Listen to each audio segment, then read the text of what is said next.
आइए सुनिए, देखिए, समझिए सनातन सत्य।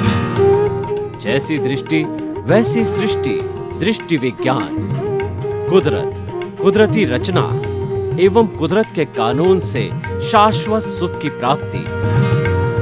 जोधपुर के परम पूज्य महात्मा उपासक प्रोफेसर डॉक्टर सोहन राज तातेड़ के निर्देशन में सनातन सत्य। जैसी दृष्टि वैसी सृष्टि, दृष्टि विज्ञान।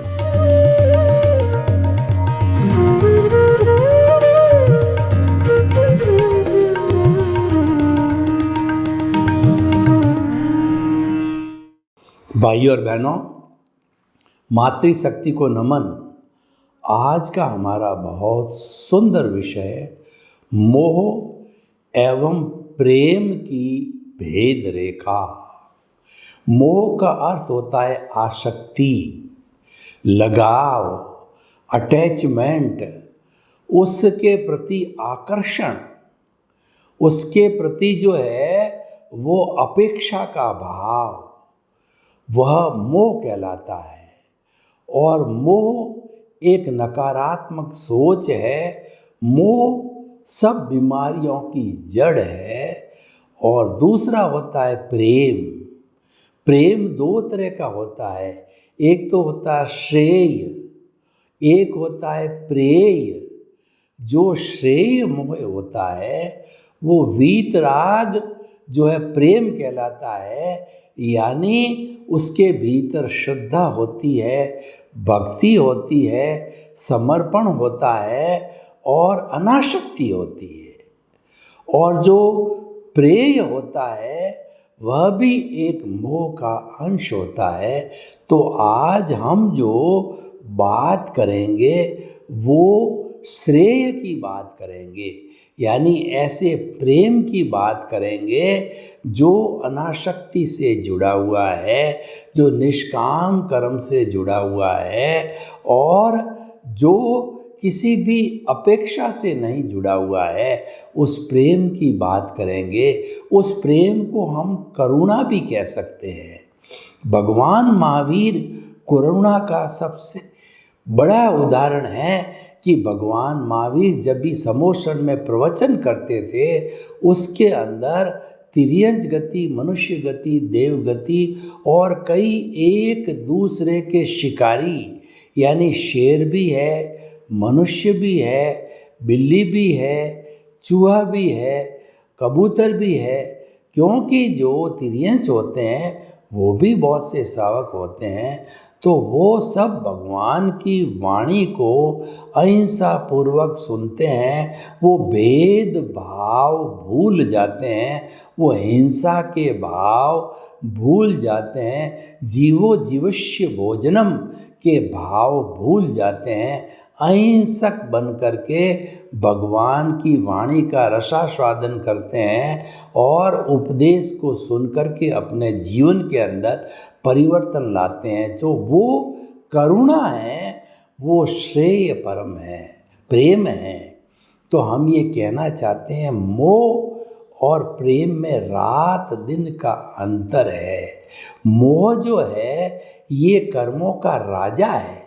जो 8 तरह के कर्म हैं, ज्ञानावर्णीय, दर्शनावर्णीय, वेदनीय, मोहनीय, आयुष्य, नाम, गोत्र और अंतराय जो है, ये 8 तरह के कर्म हैं, जिसमें से 4 घाती है, ज्ञानावर्णीय, दर्शनावर्णीय, मोहनीय और अंतराय, जो कि कर्मों की घात करते हैं। ये ब्रॉड फॉरवर्ड होते हैं और एकांत रूप से वो पापकारी होते हैं।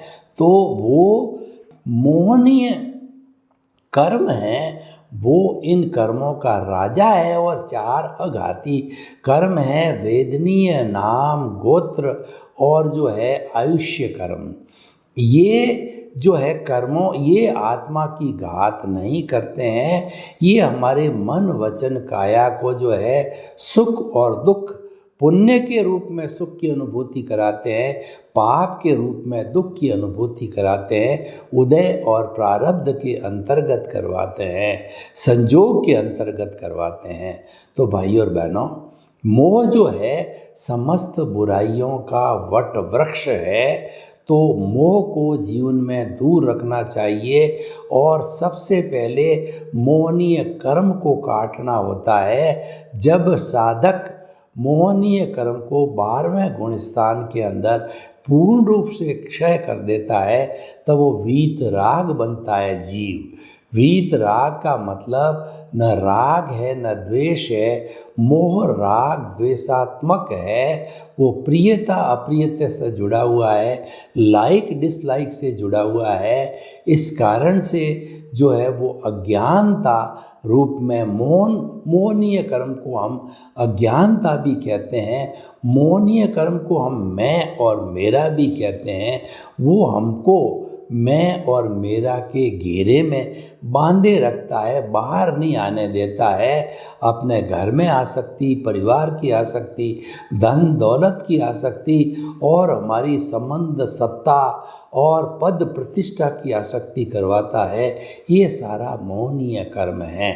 तो मोहनीय कर्म की कुल जो है वो 28 प्रकृतियां बताई गई है, जिसमें से 4 मुख्य होती है, अनंतानुबंधी, अप्रत्याख्यानी, प्रत्याख्यानी और स्वंजलन। जो मोहनीय कर्म की जो अनंतानुबंधी प्रकृति होती है वह जो है पत्थर पर लकीर के समान कठोर होती है। पत्थर पर लकीर बनाने के लिए बहुत छेनी वगैरह का उपयोग करना पड़ता है, परिश्रम करना पड़ता, बहुत कठोर होती है। इसी तरीके से अनंतानुबंधी जो कषाय मोहनीय कर्म है वही कर्म बंधन करवाता है। और ज्ञान लेने के बाद ये अनंतानुबंधी कषाय मोहनीय कर्म है, दर्शन मोहनीय है, वो समाप्त होता है। उसके कारण जो है नए कर्मों का बंध नहीं होता है।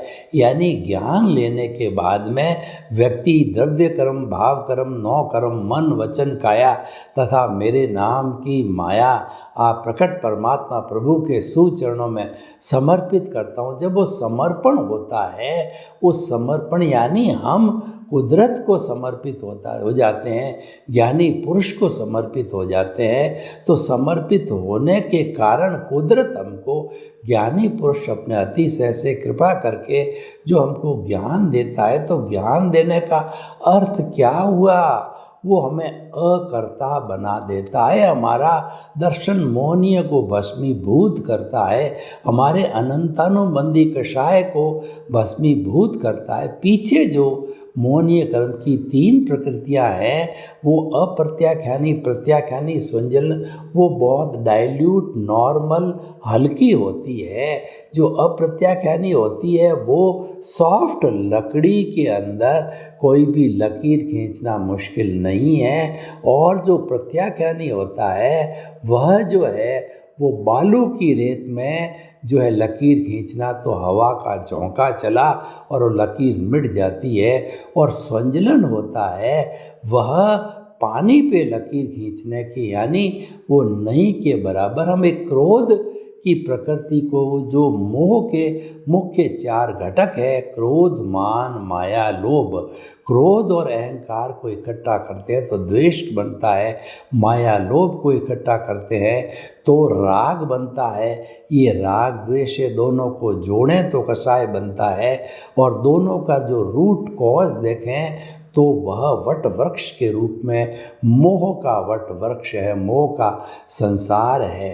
तो इस तरीके से ये जो हमारे पीछे के तीनों हैं बहुत डाइल्यूट, बहुत नॉर्मल और कोई ज़्यादा विशेष जो है उनको जो कर्मों का बंधन नहीं होता तुरंत जड़ जाता है। ये इडियापैथिक टाइप हो जाता है कि एक समय में कर्म को बंद किया, दूसरे कर्म में भोगा और तीसरे क्षण में कर्म जो है नष्ट हो गया। तो 12वें गुण स्थान में वीतराग बनते हैं, तब मोहनीय कर्म खत्म हो जाता है। मोहनीय कर्म में उसको सेनापति कहा गया है। किसी भी सेना के सामने सेनापति आगे आकर के वो लड़ाई करता है और किसी सेनापति को बंधक बना दिया जाए या सेनापति को मार दिया जाता है तो सेना में भगदड़ मच जाती है और सेना भाग जाती है कि वो नेतृत्व नहीं है। सेनापति जो कि सारा नियंत्रण था, नियंत्रण करने वाला था, वो चला गया। तो इसी तरह से जब मोहनीय कर्म भस्म हो जाता है तो पीछे हमारे ज्ञानावर्णीय दर्शनावर्णीय रहते हैं। तो ये ज्ञानावर्णीय दर्शनावर्णीय है, 12वां गुण स्थान आते ही 13वां गुण स्थान आने में समय नहीं लगता है। यानी जड़ जब समाप्त हो जाती है मोहनीय कर्म की, तो ज्ञानावर्णीय दर्शनावर्णीय अंतर मुहूर्त के अंदर मिनिमम एक समय और अधिकतम 48 मिनट का समय, इस समय के अंदर वह जो है वो हमारे को केवल ज्ञान हो जाता है। केवल ज्ञान का अर्थ होता है ज्ञानावर्णीय दर्शनावर्णीय और मोहनीय समाप्त हो गया। फिर पीछे जो है केवल एक अंतराय रहता है। तो अंतराय जो कर्म है वो सब कर्मों को बांधे रखता है। अंतराय का अपने आप में कोई अस्तित्व नहीं है, ये तो अवरोध है। सब कर्मों का अंतराय रहता है और ये अंतराय सारी टूटती है संपूर्ण रूप से 14वें गुण स्थान के अंदर, जब घाती और अघाती कर्म, घाती तो पहले ही समाप्त हो गए तीनों और अघाती कर्म भी समाप्त हो जाते हैं। तो समस्त अंतराय उस समय टूटती है जब 14वें गुण स्थान के अंदर जीव अ उ री ल इतना बोले जब, उसके बाद में पहले काया का उत्सर्ग, फिर उसके बाद के अंदर जो है वचन का उत्सर्ग, फिर मन का उत्सर्ग होकर के और आत्मा सिद्ध बुद्ध मुक्त बन जाती है। सिद्ध शिला के अंदर प्रभु के रूप में विराजमान हो जाती है और वह सुख का धाम बन जाती है और फिर कभी भी 84 लाख जीवा योनि में घूमने नहीं आती है। देखिए ये सारा जो क्रम है ये मोहनीय कर्म से निजात पाने का है। अब ये निजात पाने के लिए हमको श्रेय और प्रेय जो हमारा प्रेम है उसको डेवलप करना पड़ता है। प्रेम जो है वो हमारे सांसारिक जीवन में भी ज़रूरी है और आध्यात्मिक जीवन में भी ज़रूरी है। श्रेय जो होता है, जो प्रेय होता है, प्रेम वो हमारे मोह और प्रेम में फ़र्क है। मोह में तो क्या है, व्यक्ति ये चिंतन करता है कि मेरा बेटा, मेरी पत्नी, मेरा घर, मेरा धन, मेरा दौलत, वो अपने आप को कर्ता समझता है। पद प्रतिष्ठा साधन संपत्ति राग द्वेष सब करता है। तो ये तो मोह है। लेकिन अगर हम जो सांसारिक प्रेम प्रेय की भी बात करें तो मोह से भिन्न है। उसके अंदर जो है वो प्रेम की भावना का मतलब होगा कि कोई भी जो अपेक्षा नहीं रहती है कि भाई जैसा ये जीव है वैसा ही मैं हूँ और जो चीज़ मुझे बुरी लगती है वो औरों के साथ में नहीं करना चाहते। मैं आपको बताना चाहता हूँ कि आप अपने बेटे को, अपनी संतान को किस निगाह से देखते हैं और जो हमारा पड़ोसी की संतान को किस निगाह से देखते हैं। तो स्वयं की संतान में संसारी जीव जो है, अगर उसके ज्ञान नहीं लिया हुआ है, वो बहिर आत्मा है, तो वह जो है वो उसके अंदर मोह की भावना से प्रेरित हो जाता है। लेकिन क्योंकि पड़ोसी भाई से बढ़ के होता है तो हमारा उसके प्रति इतना ही लगाव रहता है कि मैं इसके साथ में बुरा व्यवहार नहीं करूं, क्योंकि मैं बुरा करूंगा तो मेरे साथ भी ये बुरा व्यवहार करेगा। इसके प्रति मैं बुरा भाव नहीं रखूं और जो है वो इसके साथ में मेरे शालीनता, यानी एक ये सामाजिक धर्म टाइप हो जाता है कि पड़ोसी से प्रेम करो, पड़ोसी भाई से बढ़ के होता है। तो वो जो है वो हमारा प्रेम जो है प्रेय हो जाता है। लेकिन हम जो अब ये बात श्रेय की बात करते हैं, प्रेम के जो है शुक्ल पक्ष की बात करते हैं, प्रेम के जो है उच्च अवस्था की बात करते हैं, तो वह प्रेम जो है हमारा वो अध्यात्म के प्रति होना चाहिए। वह हमारा जो है वो मोक्ष के तरने की तरफ होना चाहिए और वह जो है हमारा श्रेय जो है वो हमारा वेद विज्ञान, दृष्टि विज्ञान के अनुरूप होना चाहिए। और जो श्रेय प्रेम होता है उसमें हम सनातन सत्य, कुदरत, कुदरती चेतना और कुदरत के कानून का उपयोग करते हैं और श्रेय परम के द्वारा यानी आत्मा को समर्पित होकर, कुदरत को समर्पित होकर के हम धीरे धीरे जो है अपने स्वरूप की प्राप्ति कर लेते हैं।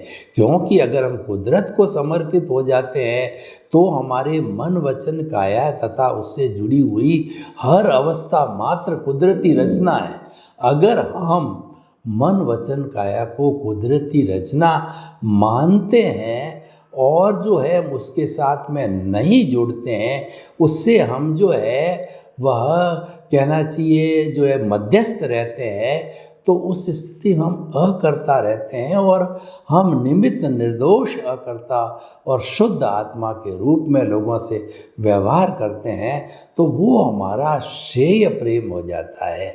हम किसी को शुद्ध आत्मा समझें, निमित्त समझें, अकर्ता समझें और निर्दोष समझें तो वह हमारा श्रेय प्रेम है। श्रेय परम है, वो मुक्ति का मार्ग है, वो दृष्टि विज्ञान है और वह ज्ञाता दृष्टा की अवस्था है, वह भेद विज्ञान है। वो हमें ऊपर की ओर ले जाता है, हमारे आत्मज्ञान की ओर ले जाता है, आत्म विज्ञान की ओर ले जाता है हमें और आत्मा के स्वरूप की जानकारी कराता है।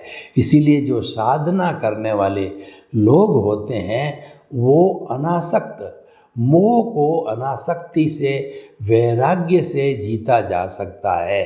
वैराग्याभ्याम तनिरोध। हम अगर मुक्ति को जाना चाहते हैं, हम जो है अपने कर्म शरीर को नलीफाई करना चाहते हैं तो वैराग्य को अपनाना होगा। वैराग्य अनासक्ति से आता है, वैराग्य श्रेय प्रेम से आता है। श्रेय प्रेम का अर्थ होता है आत्मा को समर्पण, कुदरत को समर्पण। ये चिंतन करना 24 आवर कि मन, वचन, काया से मुक्त, ऐसा मैं शुद्ध आत्मा हूँ, ये श्रेय प्रेम है। खुद को भी शुद्ध आत्मा मानना और विश्व के समस्त जीवों को शुद्ध आत्मा मानना, ये श्रेय परम है, ये अनाशक्ति का कर्म है, ये मुक्ति का मार्ग है, ये हमें अपनाना चाहिए। तो देखिए, दो बातें हमारे सामने आ गई। एक तो है कि जो है मन, वचन, काया तथा उससे जुड़ी हुई हर अवस्था मात्र कुदरती रचना है। उस कुदरती रचना को कुदरत की रचना के रूप में जोड़ना, उसके अंदर आस्था करना, विश्वास करना, उसके साथ जुड़ना नहीं, उसके साथ में जो है वह उससे अलग रहना, मध्यस्थ रहना, यह भाव आ गया। और दूसरा जो है वो यानी मैं श्रेय के कंपोनेंट की बात बताना चाह रहा हूँ। श्रेय के दो कंपोनेंट हो गए कि मन, वचन, काया से मुक्त, ऐसा मैं शुद्ध आत्मा हूँ। यह जब चिंतन चालू हो जाता है तो हमारे कॉजेस नए नहीं पड़ते हैं और थोड़े बहुत अगर पढ़ते भी हैं क्योंकि ये सारा प्रतिष्ठित आत्मा के माध्यम से होता है। प्रतिष्ठित आत्मा मिश्र चेतन है तो वह भी जो है वो एक अज्ञान का प्रतीक है, वो भी मन, वचन, काया से जुड़ी। तो मान लिया कि कुछ भाव की वजह से जो है वो जैसे संजोग पढ़ते होंगे ऐसे भाव पढ़ते होंगे, मान भी लो, तो वो जो है पुण्य होता है, वो मोक्ष के लायक और सहायक होता है। मोक्ष में जाने के लिए भी संजोग चाहिए, मोक्ष में जाने के लिए भी लायक और सहायक जो है हमको पुण्य चाहिए, क्योंकि बिना पुण्य के तो कोई एक्टिविटी होती नहीं। ये अंगुली हिलती है, ये भी पुण्य से हिलती है। एक लकवा मारा हुआ व्यक्ति क्या जो है वह अंगुली हिला सकता है? एक कोमा में गया हुआ व्यक्ति क्या अंगुली हिला सकता है? नहीं हिला सकता, क्योंकि जो है उसके अंदर वह शक्ति नहीं है, वो शक्तिहीनता है, इस कारण से वह नहीं कर पाता है। तो इसीलिए जो है सारा ये हमारा जितना भी सनातन सत्य का वो कार्य है, वह सनातन सत्य जो है कुदरती रचना, कुदरत के कानून के ऊपर आधारित है और वह एकदम विज्ञान स्वरूप है। हम धीरे धीरे सनातन सत्य को समझकर, क्योंकि सनातन सत्य है वो सिद्धांत पर आधारित होता है, वो कभी बदलता नहीं है, भूत भविष्य वर्तमान में वो एक ही रहता है। और सनातन सत्य है वो आत्मविज्ञान पे, आत्मधर्म पर आधारित होता है। वह किसी भी क्रिया कांड, रिचुअल्स और राग द्वेष पुण्य पाप से नहीं जुड़ा हुआ होता है, वह दृष्टि विज्ञान होता है।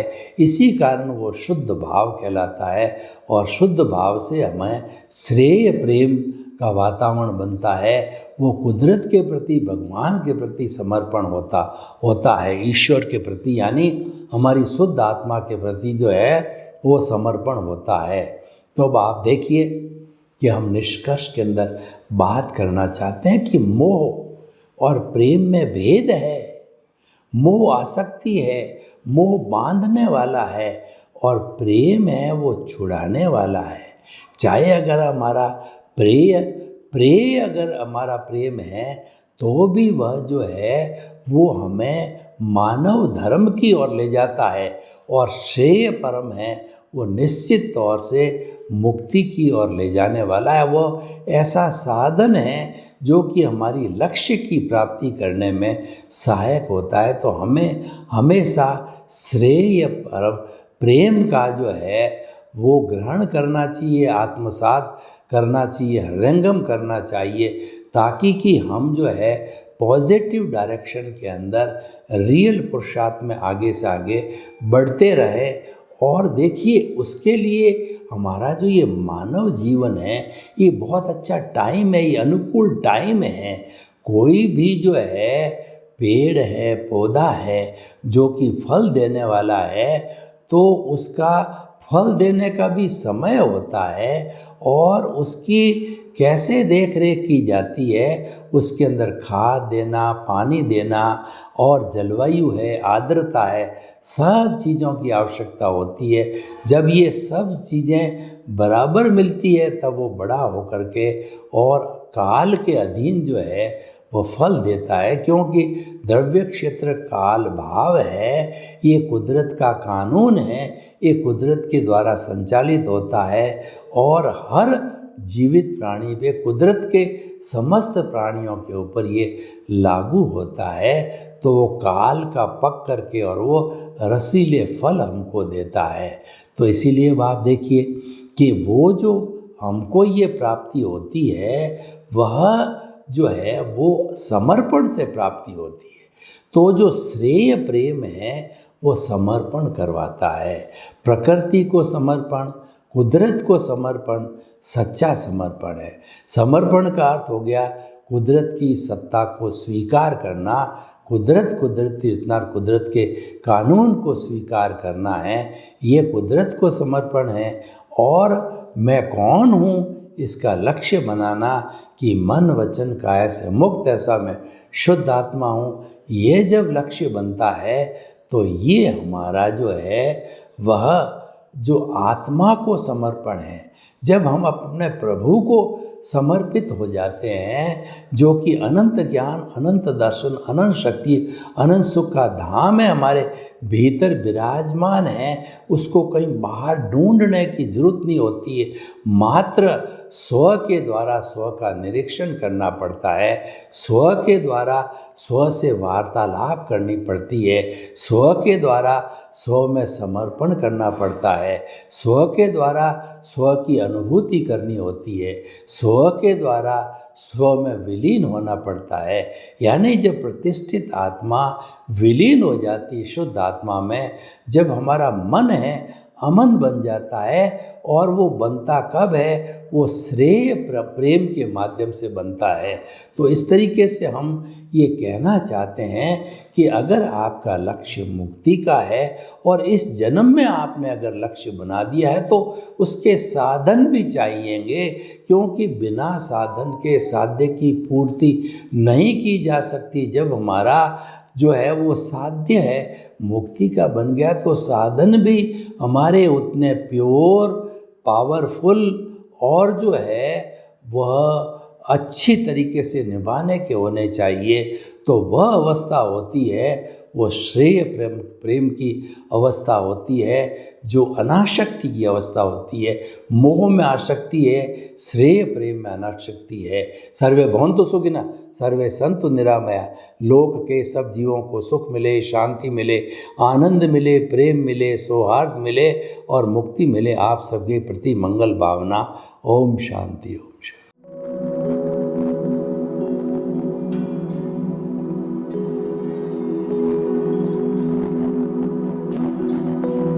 एक ऐसा अंतर्राष्ट्रीय ख्याति प्राप्त मानव जो गुरु प्रेरणा से पिछले 20 वर्षों से वानप्रस्थ जीवन जीते हुए 24 घंटे मानवता की सेवा में संलग्न है।